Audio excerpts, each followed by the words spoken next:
el universo mecánico y más allá.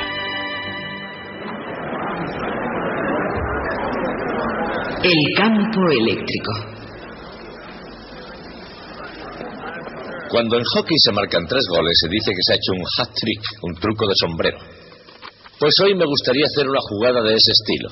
Me gustaría explicarles qué es un campo eléctrico.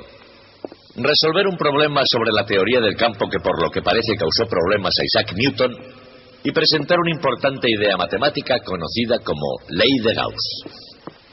Todo eso nos resultará más fácil de lo que parece porque fluye de la imaginación brillante de un gran genio llamado Michael Faraday.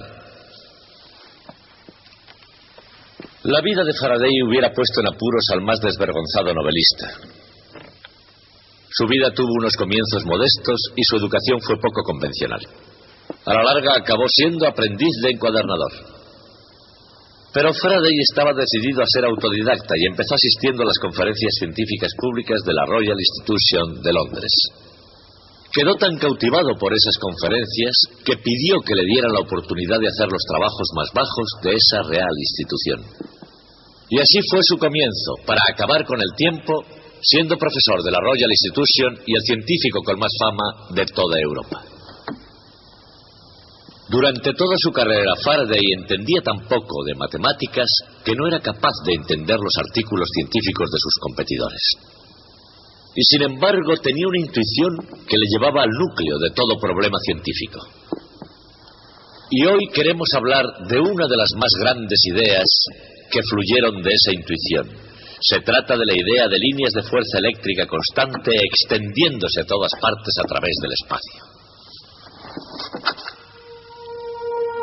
Seguramente ninguna herramienta ha desenterrado del campo de la física tantas verdades científicas como la afilada espada de las matemáticas. Cuando Michael Faraday descubrió la teoría de campos, terreno donde crecía mucho la física moderna, las matemáticas era una herramienta que él todavía no podía utilizar, pero se orientó hacia una idea que era de naturaleza esencialmente matemática.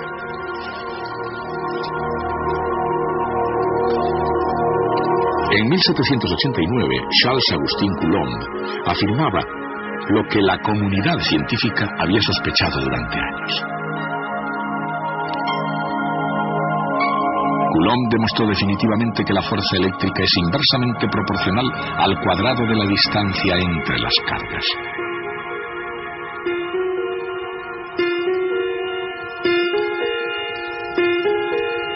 Tan elegante como era el experimento de Coulomb, el concepto, la idea de esa relación inversa al cuadrado, había sido la más importante noción científica durante algún tiempo. De hecho, un siglo antes, la teoría de Isaac Newton estableció que la caída de una manzana y la órbita de la Luna son ambas consecuencias de las mismas leyes básicas, y una de esas leyes, la ley de la gravitación universal, establece que dos masas cualesquiera se atraen mutuamente con una fuerza inversamente proporcional al cuadrado de la distancia entre ellas.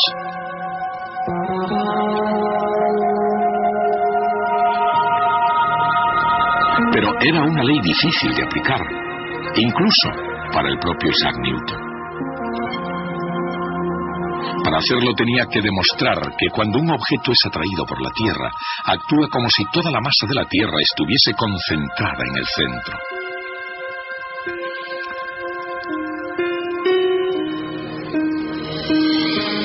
Y más difícil, él tendría que racionalizar lo que él llamaba acción a distancia.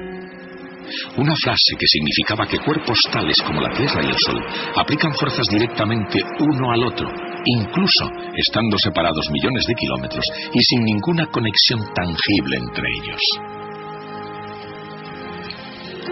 Si bien el gran genio era frecuentemente un poco irritable, incluso puede que él mismo haya llegado a admitir que sentía una cierta insatisfacción con la idea de la acción a distancia. Quizás un tanto a la defensiva, Newton escribió en su Principio: no he sido capaz de descubrir el curso de esas propiedades de la gravedad y no finjo ninguna hipótesis. Y con esa famosa frase, no finjo ninguna hipótesis, Newton no sentía la necesidad de explicar la ley de la gravedad, por la física o por la mecánica. Nos basta, añadía, con que la gravedad realmente exista y actúe conforme a las leyes que hemos explicado. Evidentemente eso bastaba. Más tarde, la ley de la gravedad se convirtió en Inglaterra en la ley del país. Y en el siglo XIX, los seguidores de Newton habían descubierto con la ley de la gravitación firmemente establecida que la electricidad y el magnetismo obedecían leyes semejantes.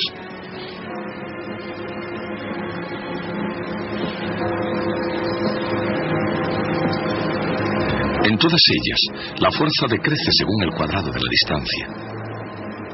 La semejanza es asombrosa. Y la cuestión es, ¿por qué? Quizá porque la ley de la inversa del cuadrado esté relacionada con una sencilla propiedad geométrica del espacio tridimensional. O quizá porque esas fuerzas no son las únicas cosas que disminuyen con el cuadrado de la distancia.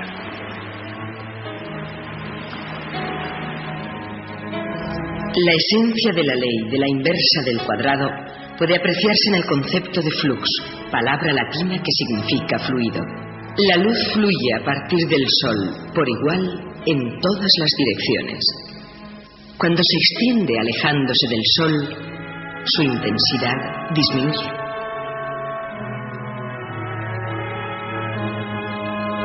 Pero imaginen una esfera que contenga al Sol.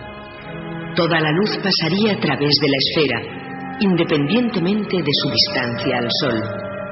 Y el área de una esfera aumenta con el cuadrado de su radio.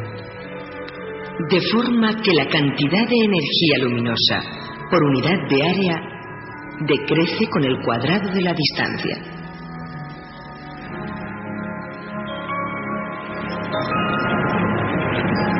La ley de la inversa del cuadrado no era la única idea provocativa que estuvo expuesto Faraday cuando era joven.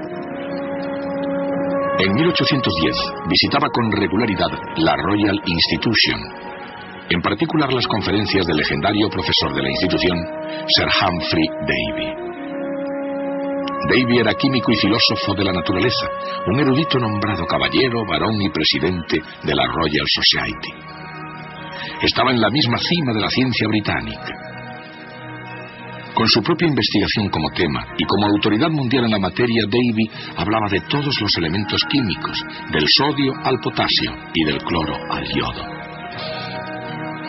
Davy se convirtió para Faraday en el padre de la ciencia y continuó siendo su mentor e influyendo en él enormemente durante casi 20 años. Aunque a veces la relación era vacilante, sin embargo, bajo la influencia de Davy, en la edad de oro de la química, nadie brilló más que Michael Faraday. Faraday descubrió la bencina, licuó el gas cloro y desarrolló nuevas aleaciones del acero. La lista de sus notables logros como químico es interminable. Sin embargo, en 1821, Faraday dejó de lado sus investigaciones en química. Ese mismo año, Ørsted descubrió el efecto que la corriente eléctrica tiene en los imanes, y mientras que ese efecto se puede ver ahora claramente, en 1821 era todavía un gran misterio científico. Ciertamente, ¿por qué la aguja de una brújula se colocaba en posición perpendicular a la corriente eléctrica? En primer lugar, picado por la curiosidad, y debido a que un editor le había rogado que escribiera un artículo que diera fin a la confusión científica, Faraday se puso a resolver el misterio del mismo. Faraday vio que se podría aprovechar la fuerza de una corriente eléctrica e inventó un aparato para hacerlo. Ese aparato resultó ser el primer motor eléctrico. ¿Cómo consiguió eso Michael Faraday? Quizá porque, siendo incapaz de analizarlas matemáticamente, sí fue capaz de tomar esas fuerzas magnéticas circulares tal como se presentan. De cualquier manera, según Michael Faraday, tanto la electricidad como el magnetismo aplicaban verdaderas fuerzas en el espacio y comenzó a estudiarlas partiendo de varios supuestos.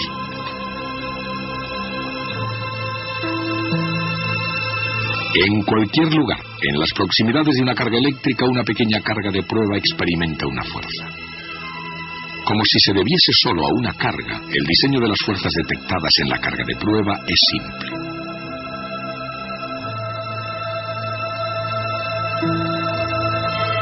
Es más complejo en el caso de dos cargas opuestas.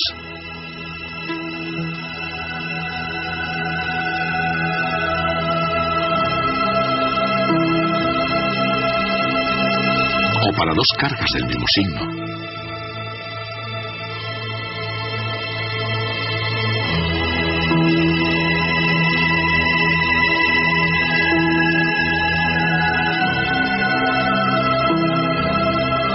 Y más complejo aún para disposiciones más complicadas.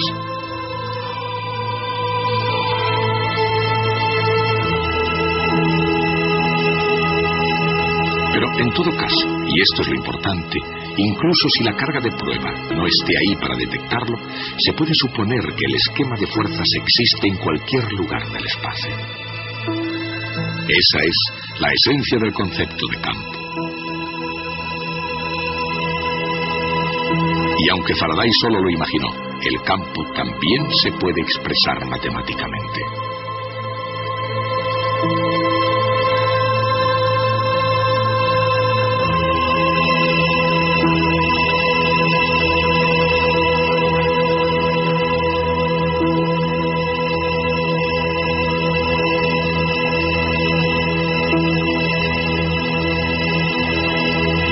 La fuerza que actúa sobre una carga de prueba en cualquier punto del espacio es igual a la carga de prueba multiplicada por una magnitud debida solo a las otras cargas.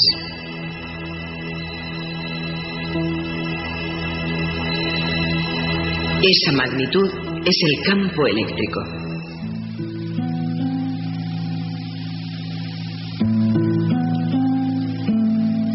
Faraday nunca llegó a esa definición de campo eléctrico. Pero viendo ambos fenómenos eléctrico y magnético como fuerzas en el espacio, consiguió ver más que sus colegas. Como resultado de este y de otros muchos descubrimientos, llegó a ser con el tiempo director del Laboratorio de Investigación de la Royal Institution, y sucedió también a Davy como profesor y como miembro de la Royal Society. Fue trabajando como investigador, más que como profesor, como Faraday profundizó en las invisibles fuerzas del espacio. Para él, la fuerza 1 partido por R al cuadrado entre cargas eléctricas sugería que la fuerza debía ser aplicada por algo que se expandía hacia afuera desde las cargas. Algo que, como la luz del sol, nunca se detiene y nunca se acaba en el espacio.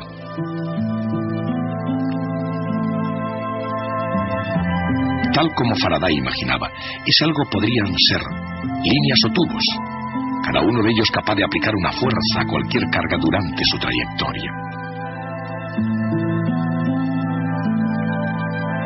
Estas líneas de fuerza comenzarían solo en cargas positivas y terminarían solo en cargas negativas.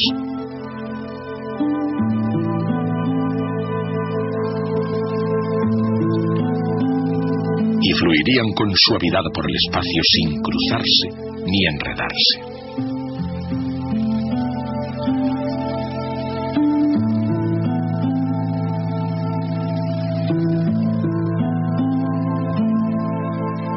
Independientemente de su configuración, las cargas tendrían un esquema característico de líneas.